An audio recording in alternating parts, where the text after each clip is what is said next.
गीतापुर एक बहुत छोटा सा गांव था, जहां शाम के समय गांव के चबूतरे पर गीता फरसान वाली फरसान बेचा करती थी।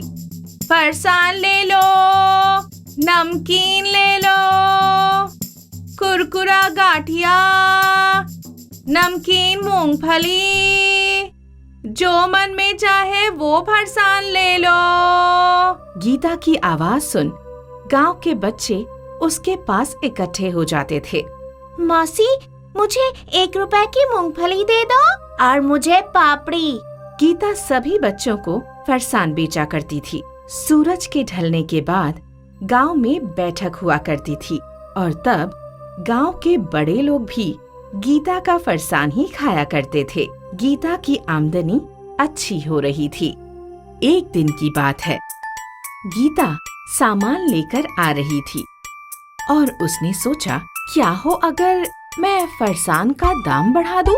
मेरा मुनाफा भी बढ़ जाएगा और वैसे भी गांव में और कहीं फरसान नहीं मिलता, तो लोगों को मुझसे ही फरसान लेना पड़ेगा। और आज से गीता ने फरसान का दाम बढ़ा दिया। मौसी, 1 रुपए की मूंगफली दे दो। बेटा, दाम बढ़ गया है, अब 1 रुपए में नहीं 2 रुपए में मूंगफली आएगी।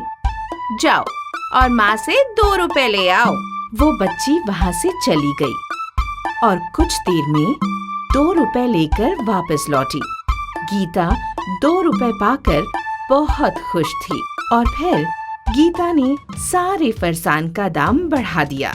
गांव वाले फिर भी उसी से फरसान ले रहे थे और उसका अच्छा खासा मुनाफा भी हो रहा था। कुछ दिनों बाद गीता अपने घर पर अपने पैसे गिन रही थी। मैंने फरसान का दाम दुगना कर दिया, लेकिन फिर भी लोग मुझसे ही फरसान खरीदते हैं। मतलब मेरे फरसान की मांग है। क्यों ना मैं दाम और बढ़ा दूं? और फिर अगले दिन से गीता ने दाम और बढ़ा दिया। एक बार फिर गीता ने एक बच्चे को बिना फरसान के घर भिजवाया, लेकिन इस बार वो नहीं लौटा। आज सिर्फ 2 लोगों ने ही गीता से फरसान खरीदा। ये देख वो बहुत निराश हो गई और रात को जब वो पैसे गिनने लगी तो इतने कम पैसे देख इससे ज्यादा मुनाफा मुझे 1 रुपए में फरसान बेचकर हो रहा था। ज्यादा मुनाफे के लालच में मेरे ग्राहक ही कम हो गए। ये मैंने क्या कर दिया? गीता को समझ में आ गया कि उसके लालच से उसी का नुकसान हो रहा है। इसीलिए कहते हैं, लालच को कभी बढ़ावा नहीं देना चाहिए। भोलू राम अपने नाम की ही तरह भोला था। तू पागल, तेरा बाप पागल, तेरा सारा परिवार पागल। क्या हुआ भोलू राम? किसे पागल बोल रहे हो? वही गली के बच्चे मुझे पागल बोल रहे हैं। दादी, आप ही बताओ, मैं पागल हूँ क्या? नहीं मेरे भोलू राम, चलो उन्हें छोड़ो। मैं तुम्हें नागराज की कहानी सुनाती हूँ। नागराज? नागराज? हाँ बेटा भोलू राम, कहते हैं जंगल में एक नागराज रहते हैं, जिनके सिर पर एक बहुत बड़ी मणि है। ये मणि बहुत ही शक्तिशाली है। ये मणि इंसान की हर इच्छा पूरी कर सकती है, लेकिन आज तक कोई भी नागराज की मणि नहीं ले पाया।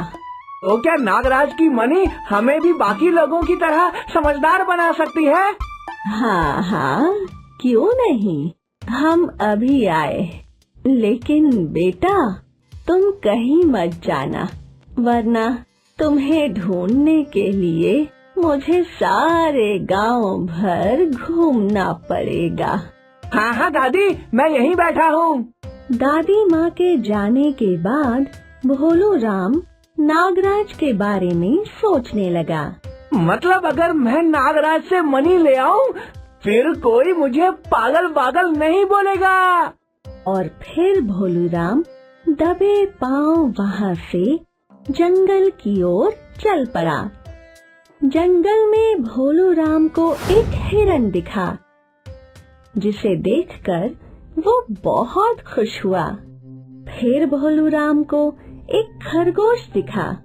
भोलू राम ने उस खरगोश को पकड़ना चाहा, लेकिन खरगोश छलांग मार के भाग गया। बेचारा भोलू राम। अब शाम हो चुकी थी, लेकिन अब तक भोलू राम को नागराज नहीं मिले। वो थक गया था और वो वहीं सो गया। आधी रात को जंगल में प्रकाश हुआ और भोलू राम उठ गया। हमें लगता है ये रोशनी जरूर नागराज की मणि की होगी। और आखिर भोलू राम को नागराज मिल ही गया।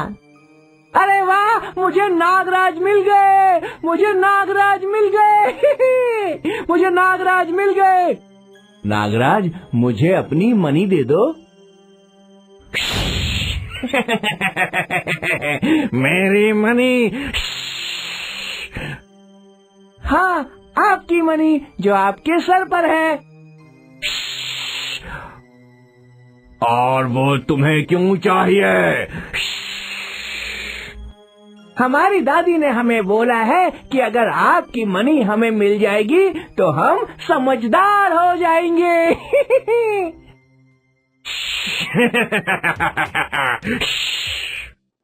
आप नहीं दोगे तो हम खुद ही आपकी मणि निकाल लेंगे। अरे नहीं, अरे नहीं नहीं, रुको रुको रुको रुको। तुम्हें सिर्फ समझदार बनना है ना? हाँ। तो उसके लिए तुम्हें मणि की जरूरत नहीं है। मैं तुम्हें अभी समझदार बना देता हूँ। और फिर नागराज की मणि चमकी और एक चमत्कार हुआ। आपका बहुत बहुत धन्यवाद नागराज जी, आपने हमें समझदार बना दिया।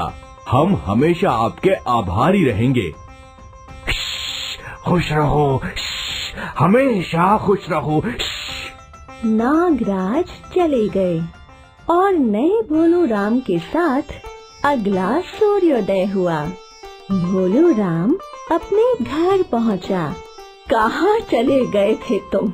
मैंने सारा गांव ढूंढ लिया था। मुझे माफ कर दीजिए दादी माँ, मैं जंगल गया था नागराज से मिलने और उन्होंने मुझे आशीर्वाद देकर मुझे समझदार बना दिया। अब मैं पहले की तरह बुद्धू नहीं हूँ। अब कोई मुझे पागल नहीं बोलेगा। ये सुनकर दादी माँ भावुक हो गईं और उन्होंने अपने बदले हुए भोलू राम का माथा चूमा।